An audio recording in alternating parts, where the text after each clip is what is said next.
Hello students, HDY physics YouTube channel में आप सभी का स्वागत है।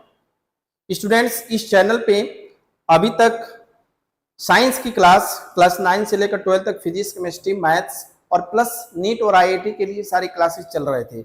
आज से आपको GS का भी पोर्शन मिलेगा, क्योंकि बहुत सारे ऐसे बच्चे हैं जो क्लास 12 के बाद NDA करना चाहते हैं, क्लास 12 के बाद ह्यूमैनिटीज सब्जेक्ट पढ़ना चाहते हैं, तमाम सारे इंट्रेंस एग्जाम देना चाहते हैं। तो मेडिकल और इंजीनियरिंग को अगर छोड़ दिया जाए तो लगभग कोई ऐसा एग्जाम नहीं है जिसमें GS का पोर्शन ना आता हो। तो GS के पोर्शन में अगर देखा जाए तो GS में आपकी हिस्ट्री भी आता है, ज्योग्राफी भी आता है, इकोनॉमिक्स भी आता है, इंडियन कॉन्स्टिट्यूशन भी आता है, इन्वायरमेंट भी आता है, साइंस एंड टेक्नोलॉजी भी आता है, करेंट भी आता है, बहुत सारी चीजें आती है। उसमें अगर देखा जाए तो इतिहास का भी पोर्शन है, हिस्ट्री का भी पोर्शन है। इतिहास का सिलेबस एक ब्रॉड सिलेबस है, लेकिन उसमें क्या महत्वपूर्ण है, जहां से क्वेश्चन आपके आते हैं उसको हम अभी से देखते चलते हैं।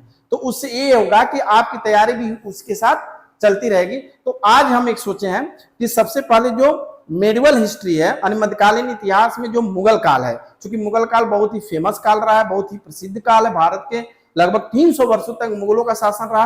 तो मुगल काल के जितने शासक हैं उन सभी शासकों का कालखंड हम याद कर लेते हैं और क्रम याद कर लेते हैं। उसके बाद फिर उन शासकों के बारे में उनकी राजनीतिक स्थिति क्या थी, उनकी सामाजिक स्थिति क्या थी, उनके समय का प्रशासन व्यवस्था क्या था, स्थापत्य और कला क्या था, उद्योग धंधे व्यापार कैसे थे, इन सभी बिंदुओं पर हम लोग चर्चा करेंगे। लेकिन सबसे पहले मुगल कालीन सभी शासकों का एक क्रम याद कर लेते हैं। तो आइए देखते हैं मुगल काल। मुगल कालीन शासक, मुगल कालीन शासक। आप जानते हैं कि मुगल साम्राज्य की जो स्थापना किया था वो बाबर ने किया था। यानी मुगल साम्राज्य की जो स्थापना किया था किसने किया था? बाबर ने किया था। तो हम बाबर से शुरू करते हैं। यानी पहला जो शासक है वो कौन सा है? बाबर है। और इसका जो कालखंड है वो 1526 से लेकर 1530 तक है। यानी बाबर 1526 से लेकर 1530 तक शासन किया था। इसके बाद है बाबर के बाद है हुमायूं। हुमायूं का कालखंड जो है वो 1530 से लेकर 1556 तक है। हालांकि बाबर का दो कालखंड है, बाबर के बाद शेरशाह सूरी का शासन आता है, उसके बाद फिर बाबर आता है। तो उसके बारे में डिस्कस हम लोग जब चैप्टर पढ़ेंगे तब करेंगे। थर्ड जो है वो है अकबर। अकबर महान, यानी मुगल काल का सबसे महान शासक अकबर का कालखंड आता है। और इसका कालखंड जो होता है 1556 से लेकर 1605 ईस्वी तक, 1605 ईस्वी तक। इसके बाद है फोर्थ, अकबर के बाद आता है जहांगीर का काल।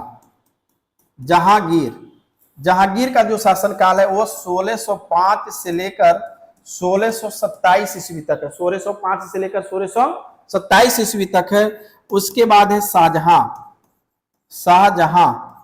शाहजहां का जो शासन काल है वह 1627 से लेकर 1658 ईस्वी तक है। 1658 ईस्वी तक है। इसके बाद है अंतिम महत्वपूर्ण मुगल शासन।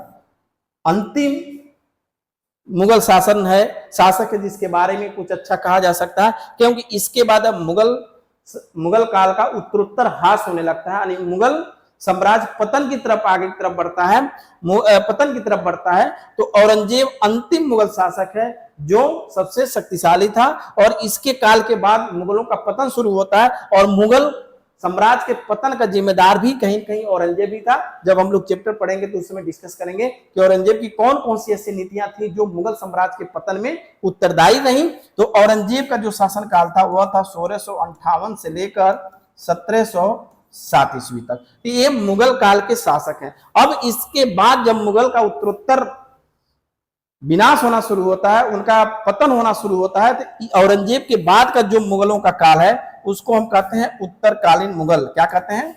उत्तरकालीन मुगल काल। उत्तरकालीन मुगल शासक के नाम को हम देख लेते हैं। यानी उत्तरकालीन जो, इसके बाद के जो काल हो तो उसको कहते हैं उत्तरकालीन मुगल काल। तो उत्तरकालीन मुगल काल के शासकों को अगर हम देखते हैं तो उसमें आपके पहला जो है फर्स्ट वो है बहादुर शाह प्रथम। इसका जो कालखंड था वो 1707 से लेकर 1712 तक था। और इसको हम कहते हैं, इसको लोग कहते हैं शाहे बेखबर, शाह ए बेखबर, शाह ए बेखबर इसकी उपाधि थी, शाह ए बेखबर एक उपाधि थी। उसके बाद है जहांदार शाह, उसके बाद क्या है, दूसरा है जहांदार शाह, जहांदार शाह, जहांदार शाह। जहांदार शाह का जो शासनकाल है वो 1712 से लेकर 1713 तक है। और इसे लोग कहते थे लंपट मूर्ख, क्या कहते थे, लंपट मूर्ख, इसको कहते थे लंपट मूर्ख, इसको कहा जाता है लंपट मूर्ख, लंपट मूर्ख इसका उपाधि था। इसके बाद है आपका, इसके बाद तीसरा जो है वो है फर्रुख सियर, फर्रुख सियर, फर्रुख सियर। फर्रुख सियर का जो शासनकाल है वो 1713 से लेकर 1719 ईस्वी तक है। फर्रुख सियर का जो शासनकाल वो क्या है, 1713 से लेकर 1719 तक है। इसके बाद है रफी उद दराज और रफी उद दौला, रफी उद दौला छठा। इन दोनों का जो शासनकाल है वो 1719 है, यानी यह 1719 फरवरी से लेकर जून तक और यह 1719 जून से लेकर सितंबर तक था। इसके बाद है आपका मोहम्मद शाह, कौन है, मोहम्मद शाह। मोहम्मद शाह का जो शासनकाल है वो 1719 से लेकर 1748 ईस्वी तक है। एक चीज और ध्यान देने वाली चीज है, जो इसमें ये है फर्रुख सियर, फर्रुख सियर को हम कहते हैं घृणित कायर, जो उपाधि है वो किसका है, घृणित कायर। क्योंकि कभी कभी एग्जामों में उपाधि पूछ सकता है कि यह उपाधि किसको कहा जाता था। नहीं, उस कालखंड के लोग, उस समय के लोग फर्रुख सियर को घृणित कायर कहते थे, बहादुर शाह को साहिब खबर कहा जाता था, जहांदार शाह को लंपट मूर्ख कहा जाता था। ऐसे ही मोहम्मद शाह, मोहम्मद शाह को रंगीला कहा जाता था। क्या कहा जाता था, रंगीला। चूंकि इसके शासनकाल में यानी इसके दरबार में एक नर्तकी रहती थी और उस नर्तकी का ये दीवाना था, जिसके लिए इसको क्या कहा जाने लगा, रंगीला। बाकी इस पे पूरा डिस्कस हम लोग जब चैप्टर पढ़ेंगे तब करेंगे। बहादुर शाह के बाद आता है अहमद शाह, बहादुर शाह के बाद है अहमद शाह। अहमद शाह का जो शासनकाल है वो 1748 से लेकर 1754 तक है। उसके बाद अहमद शाह के बाद आते हैं आलमगीर दूती, आलमगीर दूती, आलमगीर दूती, आलमगीर दूती। आलमगीर दूती का जो शासनकाल है वो 1754 से लेकर 1759 तक है, 1754 से लेकर 1759 तक है। उसके बाद है आपका नौवां, वो है शाह आलम दूती, शाह आलम दूती, शाह आलम दूती। और इसका शासनकाल जो है वो 1759 से लेकर 1806 ईस्वी तक है, 1806 ईस्वी तक है। उसके बाद है अकबर दूती, अकबर दूती। ये तो अकबर महान शासक थे।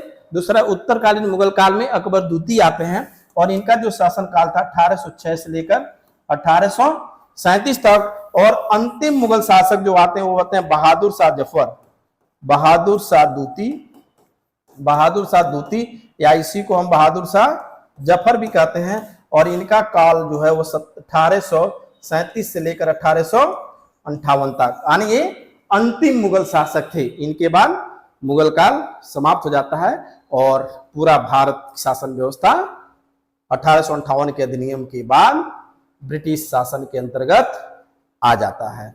ठीक है, तो इस तरह से ये पूरे मुगल काल के शासक थे।